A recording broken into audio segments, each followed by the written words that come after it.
स्वामी जी, आपके जब व्यक्तित्व को मैं देखती हूँ, कभी ऐसा लगता है कि 10 वर्ष का बालक भी आपके अंदर है, कभी ऐसा लगता है कि वो 22-23 साल का युवा आपके अंदर है, कभी इतनी गंभीर चर्चाएं जो ऐसा लगता है, लगना क्या है, वो तो आपकी उम्र है ही, वो अनुरूप है, आपकी शिक्षा, आपका अनुभव, लेकिन ये इतने सारे व्यक्तित्व को आप अपने अंदर कैसे समेटते हैं?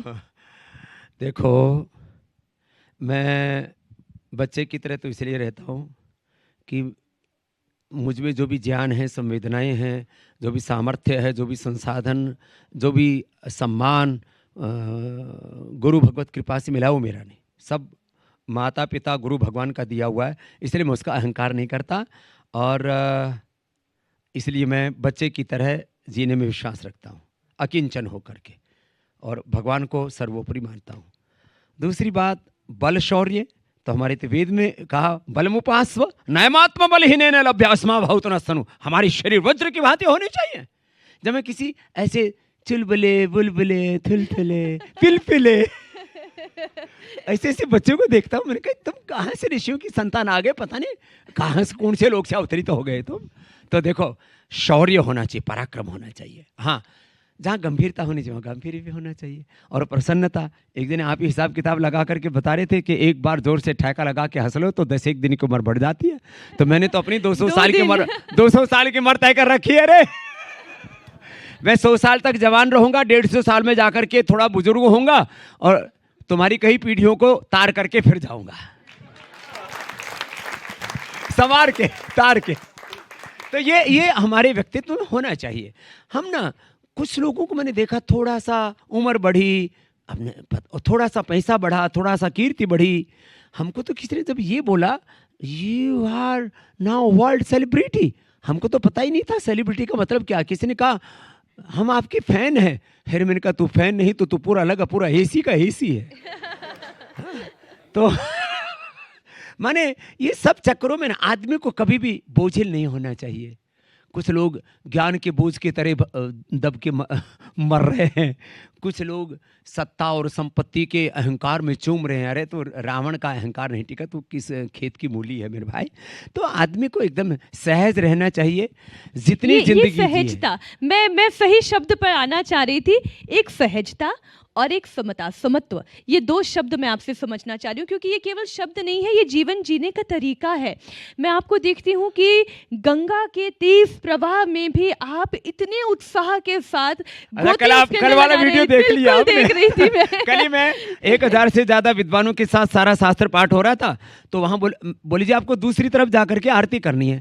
तो मैंने कभी उतना पुल पार करके कौन आ जाएगा, हम यहीं से सीधे जाते हैं। बोले जी वो तो जल पुलिस बुलानी पड़ेगी, आपकी जेड सिक्योरिटी है। वो पुलिस वाला मेरे से पीछे 10 कदम और मैं वहां पहुंच भी गया। मैंने कहा ले लो भैया सिक्योरिटी वाला। तो भाई तो वो घोड़ा तो जो मेरे साथ दौड़ा था ना, मैं उसको बोला बाल रे तेज दौड़ा इसको।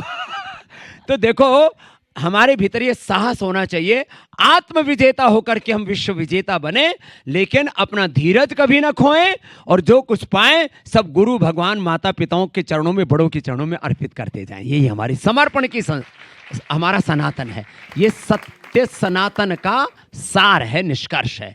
तो मैं बहुत अच्छा शब्द चुना आपने, क्योंकि कुछ लोग सनातन को समझते नहीं है। तो सनातन वो शाश्वत परंपरा है, ये सृष्टि के वो अकाट्य सत्य हैं जिनको कोई टाल नहीं सकता, कालातीत है ये।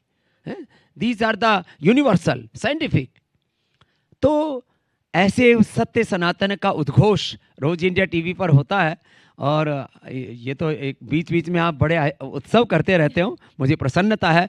और मैं तो आश्वस्त हूँ कि सारी दुनिया में अभी करीब 150 करोड़ से ज़्यादा लोग सत्य सनातन धर्म में विश्वास रखते हैं, जो जन्म से हैं सनातनी, और करीब 250-300 करोड़ लोग हैं जो सनातन के शाश्वत सत्यों को मानने लग गए हैं कि भाई देखो these are the ultimate truth of life.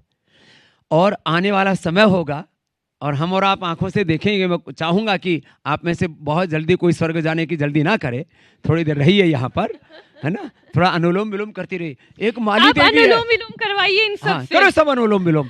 एक माली देवी है राजस्थान की, वो 115 साल की होगी, मरी नहीं रही। सच्ची बोल रहा हूँ, you can see on internet. हाँ, वो मेरे पास आई तब 107 साल की थी, मैंने आपको दिखाया था टीवी जी पर। जी बिल्कुल मुझे और याद है। टकाटक चल रही थी अपनी बेटियों से तेज। मैंने कहा मैया मरी क्यों नहीं? बोले बाबा आपने तो कहो थो अनुलोम विलोम करते रहियो मरेगी कोनी। मैं तो यो हाथ हटायो ही नहीं तब से। अनुलोम विलोम करूं और जो है बकरी को दूध पियो और बाजरे का रोटी उसका सोकरा, बोले वहां राजस्थान में बाजरा रहा सोकरा खाऊं। करे अनुलोम विलोम तो करो। अरे कर लो करना है, सिर्फ सुनना नहीं हाँ। है। अगर केवल सुनने से ही स्वास्थ्य लाभ हो जाता, केवल सुनने से नायम आत्मा प्रवचनेन लभ्य न मेधया न बहुना श्रुतेन यमेवेश वृणते तेन लभ्यस्तस्य स आत्मा वृणते तनुस्वाम। ये सनातन सत्य है। कुछ ने तो अनुलोम विलोम किया, कुछ की तो गंगा यमुना भी बहने की तैयारी में है। भीतर किसी का ट्रैफिक जाम है तो थोड़ा आंख नाक कान खोल के, आंखों में आईग्रिट, कान में एरगिट, नाक में अणुतेल थोड़ा डाल लिया करो। थोड़े थोड़े अपने जो जड़ी बूटियां आंवला, एलोवेरा, गिलोय, तुलसी पी लिया करो। थोड़ा मस्त रहा करो और एक बार खाया करो। ज्यादा मत खाना। एक भुक्तम सदा आरोग्यम द्विभुक्तम बलवर्धनम। मैं एक बार खाता हूँ। छत्रपति शिवाजी महाराज 500 से ज्यादा किले उन्होंने जीते, एक बार खाते थे और पूर्ण शाकाहारी थे। एक बार थोड़ा सा फलाहार कर लिया करते थे। मुझे भी देखो तुम्हारे सामने, मेरा वजन है 64। योग सुबह सुबह शाम तक थोड़ा जल पान आदि सब करके एक आहार करके 65, 64, 65 बस।